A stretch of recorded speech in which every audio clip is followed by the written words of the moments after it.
Guy Patterson. I'm the creative director on FIFA, on PS3 and Xbox 360.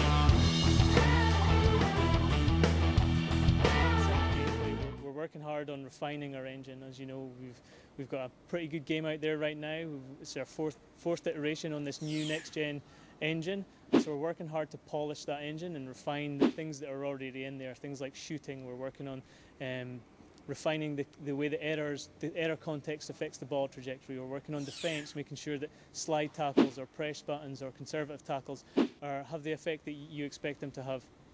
Working hard on player movement to kind of make the players feel more like football. In real football, you'll see players, some people are moving really slowly, others are moving really quickly, and it helps build that atmosphere and emotion of the game when you see this kind of different speed of movement of the player. So we're working hard on that and making sure that they're always facing the ball. It sounds a little bit like a cosmetic change on the movement side, but it really does help the responsiveness of the game, because everyone's always going to be there ready to intercept the ball or to be switched to take a pass or trap the ball, these types of things. And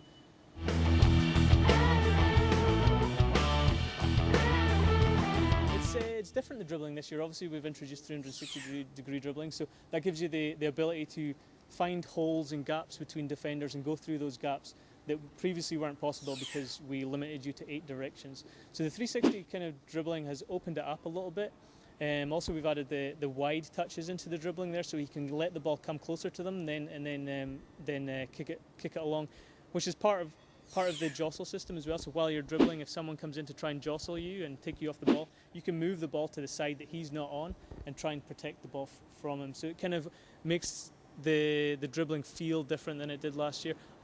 In addition to that, obviously we have the skilled dribbling. So the idea there is, maybe if you can imagine Cristiano Ronaldo or a player like this, he runs down the wing and then he stops with the ball just as he's about to cross it, and he faces the defender, and then he maybe tries to move one way or the other, get the defender to move so he can beat him. So we've put a system in like that as well, so you can hold the left bumper and you can go left and right with this highly responsive quick dribble, skilled dribble is what we're calling it.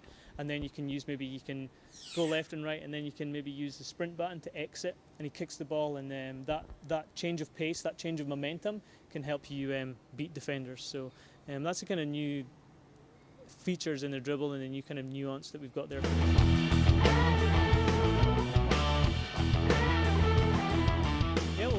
We're devoting a lot of time to our manager mode this year. I think what the strategy kind of for us is a little bit like the strategy we used on gameplay, is that we're going back to fundamentals. We're working on the fundamentals so we can build a solid core for us to build the game on from there. So it's maybe a 2 or 3 year project in the end.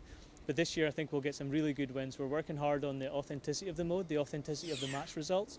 So making sure that at the end of the season the league tables are roughly correct. Obviously we want kind of variety in there. Football's very unpredictable, so we want that kind of unpredictable variety that we get in real football. But we want generally the league table to look very similar to it does in real life. So we're working hard on the context and the factors that make that true in real life, the tactics, the player fatigue, the player form, the lineups, all these types of things, to make sure that they have an effect in the outcomes of matches. So authenticity of match results is big for us. Obviously, that's one of the fundamentals of a manager mode.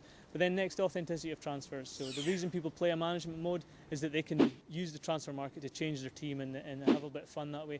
And we want to make sure that that has the right level of nuance and skill and depth inside it. So we're working hard on player wages, player values, to make sure that the players that you can afford to buy are realistic.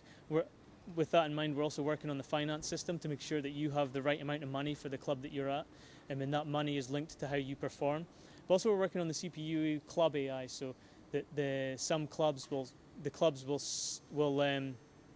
they're intelligent of their decision making when you put an offer in for a player. So maybe if he's the fan's favourite player, or if you're selling to a rival, they'll ask for a hugely inflated price, or if their squad is slim in a certain area, they'll not sell to you, stuff like that. But also working on the player AI of a transfer. So maybe sometimes, say Benzema, he won't go to, say, Sunderland or something like that. Even if Sunderland have the money to pay Benzema, he won't go there because the club aren't prestigious enough. So there's player AI involved there too. The whole thing just trying to create a more nuanced, more skillful system around transfers. So authenticity of transfers is another big one for manager mode.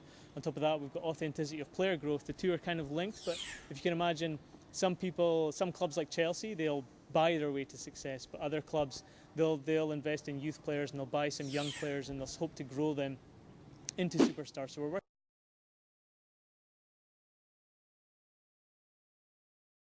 hard on player growth. Maybe in the past the player growth was a little bit simplistic and players got very good too easily. We're working hard to make sure that potential, age, experience, form, the ratings they get in games, all these types of things affect their growth. And then obviously once you get to a certain age, your physical stats start to diminish because you're getting older, you're getting slower, maybe your strength is diminishing too. So working hard on these things, and the aim there is to create some sort of skill in the mode so that you can go and use manager mode to pick out some superstars, hidden gems in the system, and try and build them into great players. So it adds a new dimension to the mode.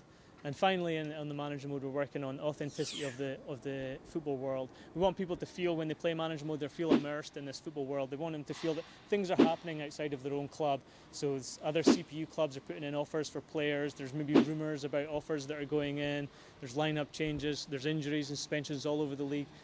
These types of things. So we're working hard on our user interface to bring these things to the surface, to show the consumer, to show the gamer that things are happening around them and help them get immersed in this world.